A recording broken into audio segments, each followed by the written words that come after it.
नमस्ते। आज के इस खास एक्सप्लेनर में हम ग्रामर के एक बहुत ही बेसिक लेकिन सबसे जरूरी टॉपिक को डिकोड करने वाले हैं और वो है नाउन यानी संज्ञा। आज रटने वाले पुराने तरीकों को बिल्कुल साइड में रख देंगे और इसे एकदम कॉन्सेप्चुअल और लॉजिकल तरीके से समझेंगे। तो चलिए जल्दी से आज के हमारे रोड मैप पर नजर डाल लेते हैं। पहले हम समझेंगे कि नाउन आखिर है क्या, फिर इसके 5 प्रकार, उसके बाद काउंटेबल और अनकाउंटेबल का फंडा, फिर सब्जेक्ट वर्ब अग्रीमेंट और लास्ट में एग्जाम्स में आने वाले कुछ स्पेशल रूल्स। शुरुआत करते हैं हमारे पहले सेक्शन से, नाउन क्या है। चलिए इसके फाउंडेशन को ब्रेक डाउन करते हैं। ग्रामर असल में कैसे काम करती है इसे एक बड़े ही दिलचस्प एग्जाम्पल से समझते हैं। इमेजिन कीजिए एक लजीज बिरयानी, उसमें बहुत सारे मसाले और सब्जियां होती हैं ना, लेकिन उसका मेन बेस क्या है? चावल।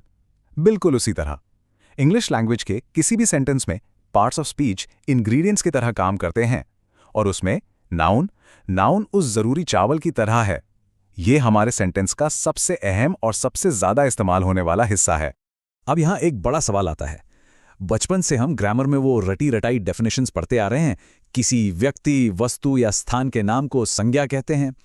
पर क्या सच में इन डेफिनेशंस को ऐसे तोते की तरह रटने की जरूरत है? क्या इससे हमारी असली समझ डेवलप होती है? सच तो ये है कि नाउन को समझना बहुत ही सिंपल है।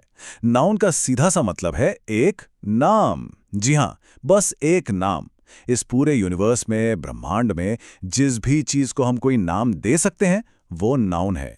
फिर चाहे वो हाथ में पकड़ा हुआ मोबाइल फोन हो या फिर प्यार जैसी कोई फीलिंग, अगर उसका नाम है तो वो 100% एक नाउन है। अब बढ़ते हैं दूसरे सेक्शन की तरफ, द 5 टाइप्स। चलिए देखते हैं कि इन नामों को हम लॉजिकली कैसे कैटेगराइज करते हैं। यहाँ इन दोनों के बीच का कॉन्ट्रास्ट देखिए, ये बड़ा दिलचस्प है। कॉमन नाउन एक जनरल कैटेगरी की बात करता है, जैसे कोई भी एक्टर, शहर या गेम। लेकिन प्रॉपर नाउन वो उसी ग्रुप के अंदर किसी स्पेसिफिक, किसी खास इंसान या जगह की पहचान कराता है। जैसे एक्टर की जगह सुशांत सिंह राजपूत, शहर की जगह मुंबई या गेम की जगह क्रिकेट। और हाँ, प्रॉपर नाउन हमेशा कैपिटल लेटर से ही शुरू होते हैं। इंडिविजुअल्स से थोड़ा आगे बढ़ें तो आते हैं कलेक्टिव नाउन्स। इनका इस्तेमाल हम तब करते हैं जब हमें किसी ऐसे ग्रुप या कलेक्शन के बारे में बताना हो जो एक पूरी यूनिट की तरह काम करता है। एग्जाम्पल्स देखें तो स्टूडेंट्स से मिलकर बनती है क्लास, प्लेयर्स से बनती है टीम और पक्षियों का होता है फ्लॉक यानी झुंड। अब ये जरूरी तो नहीं कि हर नाम वाली चीज को हम हाथ से छू सकें, राइट? यहीं पर एब्स्ट्रैक्ट नाउन्स की एंट्री होती है। ये उन अदृश्य चीजों, इमोशंस और आइडियाज को नाम देते हैं जिन्हें हम फिजिकली देख या छू नहीं सकते, जैसे ऑनेस्टी यानी ईमानदारी, लव या जॉय। ये वो नाम है जो हमारे इंसानी अनुभवों को एक आकार देते हैं। और इस कैटेगरी में सबसे आखिर में आते हैं मटीरियल नाउन्स। ये उन कच्चे पदार्थों यानी सब्सटेंसेस की पहचान कराते हैं जिनसे हमारी फिजिकल चीजें बनती हैं, जैसे कि गोल्ड, सिल्वर, कॉपर या ग्लास। बेसिकली ये वो रॉ मटेरियल हैं जिनसे हम बाकी चीजें तैयार करते हैं। तो चलिए अब आते हैं सेक्शन 3 पर, काउंटेबल वर्सेस अनकाउंटेबल। ये क्वांटिटी का पूरा मैकेनिज्म है। ये डिफरेंस समझना बहुत क्रूशियल है। जिन चीजों को हम उंगलियों पर 1, 2, 3 करके गिन सकते हैं, जैसे सेब, पेन या कुर्सियां, वो काउंटेबल हैं, सिंपल। लेकिन जो पदार्थ या कॉन्सेप्ट्स हैं उन्हें गिना नहीं बल्कि मापा जाता है, जैसे पानी, नॉलेज, चीनी या पैसा। हम एक पानी या 2 पानी तो नहीं कहते ना, इसीलिए ये अनकाउंटेबल नाउन्स की लिस्ट में आते हैं। काउंटेबिलिटी को समझने के बाद अब हम सीधे ग्रामर के इंजन रूम में चलते हैं। Section 4, subject verb agreement.